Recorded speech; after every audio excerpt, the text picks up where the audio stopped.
Hello friends, welcome to my channel stock updates. आज हम लोग इस वीडियो में देखेंगे कि डिविडेंड होता क्या है, क्यों दिया जाता है, कौन देता है। ठीक है दोस्तों, तो वीडियो को शुरू करने से पहले मेरी ये रिक्वेस्ट रहेगी कि प्लीज़ मेरे चैनल को लाइक करें, अपने दोस्तों के साथ शेयर करें और सब्सक्राइब करें। अगर कुछ डाउट है तो कमेंट किया करें ताकि मैं उसका आपको जवाब दे सकूँ। ठीक है दोस्तों, तो देखते हैं डिविडेंड क्या है। What is dividend?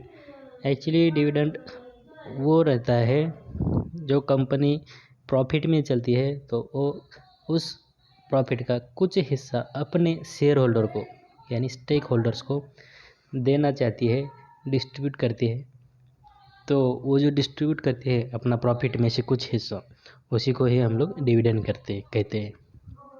जैसे यहाँ पे लिखा है, a part of companies profit that is paid to the people who own shares in the company that is share holders.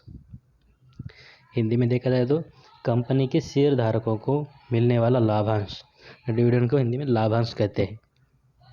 मतलब कोई भी कंपनी सपोज प्रॉफिट में चल रही है तो अपने प्रॉफिट का कुछ हिस्सा जो अपने शेयर होल्डर को देना चाहती है और जो डिस्ट्रीब्यूट करती है तो उसी को ही डिविडेंड कहते हैं। मतलब प्रॉफिट का कुछ हिस्सा जो शेयर होल्डर को दिया जाता है उसी को डिविडेंड कहा जाता है। ठीक है, वाई डिविडेंड इज पेड। अब डिविडेंड क्यों दिया जाता है? क्योंकि सपोज एक कंपनी है, वो अपना प्रॉफिट ग्रो कर रही है तो अपने प्रॉफिट में से कुछ हिस्सा अपने स्टेक होल्डर को यानी शेयर होल्डर को देना चाहती है। तो क्यों देना चाहेगी कोई कंपनी अपने प्रॉफिट में से हिस्सा?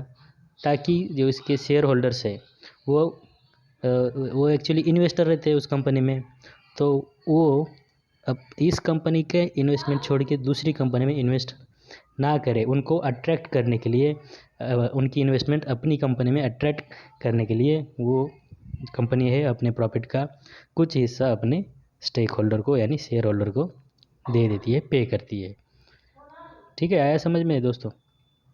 क्यों देती है कोई भी कंपनी? क्योंकि जो भी इन्वेस्टर्स है, शेयर होल्डर यानी इन्वेस्टर है वो सब लोग, तो वो उनको अट्रैक्ट करने के लिए कंपनी डिविडेंड पे करती है अपने शेयर होल्डर्स को।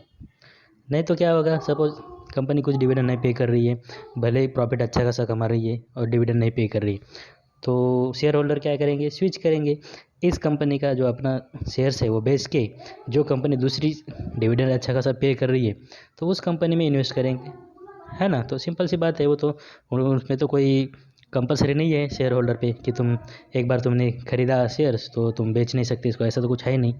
तो वो कभी बेच के जा सकते हैं। तो उनको अट्रैक्ट करने के लिए, उनको मोटिवेट करने के लिए, अपनी कंपनी में इन्वेस्ट करने के लिए तो ये डिविडेंड पे करना ज़रूरी रहता है। तो जनरली 3, 4, 5% कंपनी पे करती है, कोई 1% करती है, कोई 1 से कम परसेंट भी पे करती है। जो भी है कंपनी के प्रॉफिट के हिसाब से कंपनी अपना अपना डिविडेंड पे करती है अपने शेयर होल्डर्स को, ताकि वो हमेशा इन्वेस्टेड रहे अपनी कंपनी में, अपनी कंपनी को इन्वेस्टमेंट निकाल के दूसरे कंपनी में ना डाले, इसलिए। ठीक है, तो बढ़ते आगे। तो जो डिविडेंड पे करती है कंपनी, कोई भी कंपनी, तो उसको मेजर कैसे करते हैं? तो एक टर्म आती है डिविडेंड यील्ड। तो डिविडेंड यील्ड का मतलब ऐसा रहता है कि जो भी शेयर कंपनी के रहते हैं उसका कुछ वैल्यू रहेगा और कंपनी कुछ डिविडेंड पे आउट करेंगी। तो जितना भी डिविडेंड एक साल में पे आउट किया है उसका कंपनी के एक शेयर का प्राइस, इसके साथ जो रेशो बनेगा उस रेशो का परसेंटेज में जब कन्वर्ट करोगे तुम, तो जो परसेंटेज बनेगा उसी को ही डिविडेंड यील्ड कहा जाता है। एक रफली आप समझ सकते हो कि डिविडेंड का परसेंटेज में कितना पे किया है, मतलब डिविडेंड इन परसेंटेज, तो इसी को तुम सिंपली डिविडेंड यील्ड कह सकते हो। ठीक है, जैसे यहाँ पे लिखा है, dividend yield is the ratio that shows you how much income you earn in dividend payout per year. Generally per year एक साल के हिसाब से कैलकुलेट किया जाता है। For every dollar invested in a stock, every dollar in it means company का जो भी एक स्टॉक का प्राइस है। ठीक है, तो कुछ म्यूचुअल फंड भी पे डिविडेंड देते हैं वगैरह वगैरह, ऐसे दिया है। To put in another way, dividend yield is a securities annual dividend payment expressed as a percentage of its current price. Simply suppose कुछ स्टॉक है, उसका डिविडेंड दिया है उसने, और उसको डिवाइड करोगे अब उसकी एक शेयर की प्राइस से, और उसको 100 से मल्टीप्लाई करोगे, यानी परसेंटेज में कन्वर्ट करोगे, तो जो भी परसेंटेज आएगा वही डिविडेंड यील्ड कहा जाएगा। मतलब तुम इसे एकदम सिंपल लैंग्वेज में कह सकते हो कि परसेंटेज डिविडेंड, इसी को ही डिविडेंड यील्ड कहा जाएगा। ठीक है, आगे देखते हैं। तो इधर फार्मूला लिखा गया है डिविडेंड यील्ड का। जैसे dividend yield equals to annual dividend per share divided by current share price. ठीक है, एक साल में जितना भी डिविडेंड मिला है वो divide by current price. Suppose एक शेयर है जिसका करंट प्राइस है 100 रुपीज़, और एक साल में उसने डिविडेंड दिया है 10 रुपीज़, तो क्या होगा इस फॉर्मूले के हिसाब से 10 divided by 100 means annual dividend 10 rupees divide by share price 100, 10 by 100 1/10 into, आप इसको परसेंटेज में करोगे तो 10% निकल के आएगा। तो इस प्रकार ये डिविडेंड यील्ड बनेगा। तो इधर समझते हैं वही एग्जाम्पल के हिसाब से। एग्जाम्पल 1 है, suppose company A stock trading at ₹20। एक कंपनी है जिसका स्टॉक ट्रेडिंग कर रहा है, मतलब एक स्टॉक की प्राइस है 20 रुपीज़, और ये अपने शेयर होल्डर को एनुअल डिविडेंड पे करती है 1 रुपीज़ का पर शेयर पे। कंपनी ये है जिसका करंट प्राइस है 20 रुपीज़ और डिविडेंड पे कर रहे हैं 1 रुपीज़ का। तो इस पर डिविडेंड तो पता चल गया 1 रुपये है एक साल में, लेकिन डिविडेंड परसेंटेज यानी डिविडेंड यील्ड कैसे पता करोगे? तो ये जो है dividend 1 rupees divide by current price जो है 20 रुपीज़, तो 1/20 जो भी निकल के आएगा यहाँ पे आएगा 5%। तो इस पर्टिकुलर कंपनी ए का जो डिविडेंड यील्ड बनेगा वो बनेगा 5%। सिमिलरली समझते हैं दूसरे एग्जांपल से। कंपनी बी है जिसका स्टॉक प्राइस है 40 रुपीज़ और जिसका डिविडेंड जो दिया है वो है 1 रुपीज़ पर शेयर। तो इसमें सेम फार्मूला यूज़ करो, 1 रुपीज़ का डिविडेंड दिया है और कंपनी का प्राइस है 40 रुपीज़, तो डिविडेंड यील्ड बनेगा 1, मतलब dividend divide by current price 40, 1/40, और that comes out to be 2.5%। ठीक है, तो इस कंपनी का 2.5% है, और इसके अगले इसमें जो देखा था उसमें था 5%, जो कि 1 रुपीज़ 20 रुपीज़ पे मिला था, और इसमें 1 रुपीज़ मिला है 40 रुपये पे, इसलिए इसका बना 2.5% और एग्जाम्पल 1 का बना 5%।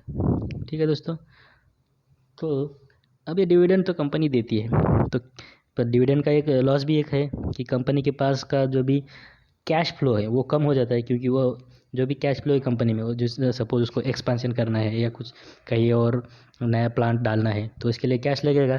तो उसके लिए अगर कंपनी ज़्यादा डिविडेंड पे कर रही है तो कंपनी का कैश फ्लो जो है वो कम हो जाएगा, तो कंपनी का एक्सपेंशन पे प्रॉब्लम आ जाएगा, उसको लोन लेना पड़ेगा वगैरह, दूसरे फाइनेंशियल इंस्ट्रूमेंट यूज़ करने पड़ेंगे। तो कितना देना चाहिए? जितना ज़्यादा देगा उतना शेयर होल्डर के लिए तो अच्छा है, लेकिन कंपनी के लिए उतना अच्छा नहीं रहेगा। थोड़ा कंपनी लॉस में नहीं कह सकते, लेकिन कंपनी का कैश फ्लो वो कम हो जाएगा। ठीक है, तो जनरली रफली 3 से 4% जो है वो डिज़ायरेबल रहता है, उससे आगे का डिज़ायरेबल है, लेकिन जैसे सपोज 10% किया तो 10% बहुत ज़्यादा हो जाता है और वो कंपनी का कैश फ्लो उससे बहुत ज़्यादा अफेक्ट हो जाता है, डिक्रीज हो जाता है। तो कंपनी एक्सपांशन में या फिर उसके कुछ नया प्लांट वगैरह डालना है तो उसमें प्रॉब्लम आ जाती है। तो ज़्यादा डिविडेंड यील्ड भी ज़्यादा डिज़ायरेबल नहीं रहता है, 3-4% या 5% तक वो डिज़ायरेबल है। और कंपनी ने डिविडेंड यील्ड थोड़ा ना थोड़ा तो देना भी चाहिए, क्योंकि शेयर होल्डर को भी अट्रैक्ट रखने के लिए वो भी ज़रूरी है।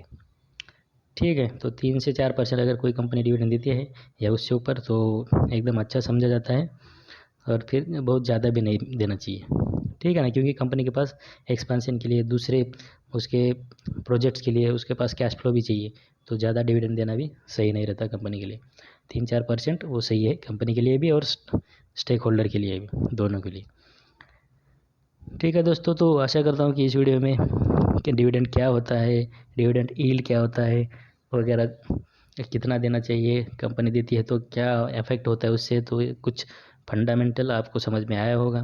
तो इसी के साथ इस वीडियो को अपनी एक रिक्वेस्ट रहेगी कि लाइक करें, अपने दोस्तों के साथ शेयर करें ऐसी बेसिक इन्फॉर्मेशन जो कि आपके जब आप ट्रेडिंग में या स्टॉक मार्केट में इन्वेस्टर है तो ये इन्फॉर्मेशन बहुत ज़रूरी रहती है, क्योंकि बहुत सारे लोग ऐसे रहते हैं कि जिनको लगता है कि डिविडेंड बहुत ज़्यादा दे रही है कंपनी तो बहुत कंपनी अच्छी है। ऐसा बिल्कुल नहीं है। जितना कंपनी, जैसे हिंदुस्तान जिंक का देखो, वो कंपनी ज़्यादा डिविडेंड दे रही है, लेकिन हो क्या रहा है उससे, कंपनी के पास अभी कैश फ्लो बहुत कम हो रहा है, तो वो वाला ज़्यादा इफ़ेक्टिव इंस्ट्रूमेंट नहीं है ज़्यादा डिविडेंड पे करने का।